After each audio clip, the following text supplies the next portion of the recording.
नमस्कार दोस्तों। मैं हिमाल और आप देख रहे हैं नेटवर्क 22। आज की कहानी आपको नींद नहीं आने देगी। एक ऐसा गांव जहां शाम के बाद इंसानों की नहीं, सायों की हुकूमत होती है। तो चलिए शुरू करते हैं। भूतों का गांव, कब्रों के बीच जिंदा लोग। कहानी पूरी देखना और अगर डर लगे तो लाइक करना मत भूलना। बिहार और झारखंड की सीमा पर एक छोटा सा गांव था, देवरा। लोग कहते थे कि यह गांव पहले बहुत हरा भरा था, लेकिन एक रात कुछ ऐसा हुआ कि पूरा गांव उजड़ गया। अब वहां सिर्फ बूढ़े और कुछ अजीब से लोग रहते थे। राजीव एक यूट्यूबर अपनी टीम के साथ गांवों की कहानियां शूट करता था। उसने जब देवरा गांव के बारे में सुना तो कैमरा उठाया और निकल पड़ा। राजीव, उसकी दोस्त नैना और वीडियोग्राफर मुकेश गांव पहुंचे। वहां का माहौल बहुत अजीब था। सड़कों पर सन्नाटा, पेड़ों से झूलते काले धागे और हर घर के सामने नींबू मिर्च लटकते हुए। उन्हें एक बूढ़ा मिला, दद्दा।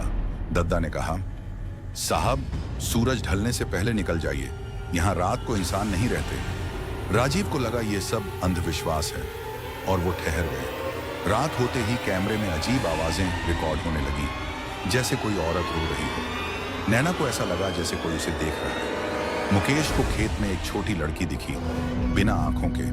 राजीव ने वीडियो बनाया, लेकिन जब रिकॉर्डिंग देखी उसमें वो लड़की कैमरे में नहीं थी, सिर्फ उसकी चीख।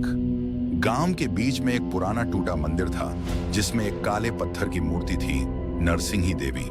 दद्दा ने बताया, इस गांव की औरतों को देवी का शाप लगा है। जो भी इस मंदिर की मूर्ति को देखेगा वो मर जाएगा या पागल हो जाएगा। नैना ने मूर्ति देख ली थी। अब रात में वह दीवारों पर अपने खून से चित्र बनाने लगी, उल्टी भाषा में बड़बड़ाने लगी। राजीव ने दद्दा को मनाया और उन्होंने एक पुरानी किताब दिखाई।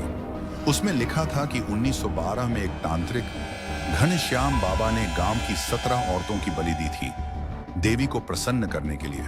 लेकिन एक औरत ने खुद को जिंदा जला लिया और श्राप दिया, जिस जमीन पर मेरा खून गिरा वहां अब इंसान नहीं, सिर्फ भूत रहेंगे। और वो जमीन था देवरा गांव। अब नैना पूरी तरह बदल चुकी थी। उसके चेहरे पर अजीब लकीरें, शरीर में नीले निशान, और उसकी आवाज भारी होकर बोलती, तुमने आने की हिम्मत की, अब जाओगे नहीं, सब यहीं मरेगा। राजीव और मुकेश ने गांव छोड़ने की कोशिश की, लेकिन चारों रास्ते घूमकर वहीं वापस ला रहे थे, जैसे कोई अदृश्य दीवार हो। राजीव ने कैमरे में देखा, नैना हवा में उड़ रही थी। उसने झपट कर मुकेश को पकड़ लिया और उसकी गर्दन घुमा दी। राजीव अकेला रह गया। राजीव भागता हुआ श्मशान पहुंचा। वहां उसने देखा कि जमीन से लोग निकल रहे थे, लेकिन वो लोग नहीं थे। हड्डियों के ढांचे थे जो चल रहे थे। उन्हीं में एक था, मुकेश। अब वो भी भूत बन चुका था।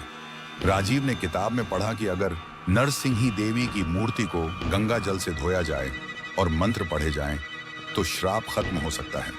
वो मंदिर पहुंचा, मूर्ति पर गंगा जल चढ़ाया, लेकिन तभी नैना, अब पूरी चुड़ैल बन चुकी, जमीन से निकली और चिल्लाई, तेरा गला मैं पी जाऊंगी। राजीव ने हिम्मत कर मंत्र पढ़ा और मूर्ति पर जल चढ़ाया। तेज रोशनी हुई, जमीन कांपी और एक जोरदार चीख के साथ सब शांत हो गया। राजीव बाहर निकला।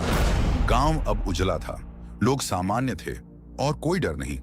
लेकिन जब वो घर जाकर कैमरे की रिकॉर्डिंग देखने बैठा, आखिरी फ्रेम में दिखा, राजीव की आंखों के पीछे कोई और बैठा था, मुस्कुरा रहा था।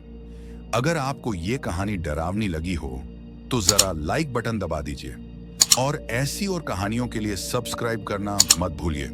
अपने दोस्तों के साथ वीडियो शेयर कीजिए, डर सब में बांटना चाहिए। फिर मिलेंगे अगली डरावनी कहानी में नेटवर्क 22 पर। धन्यवाद और अकेले मत सोइएगा।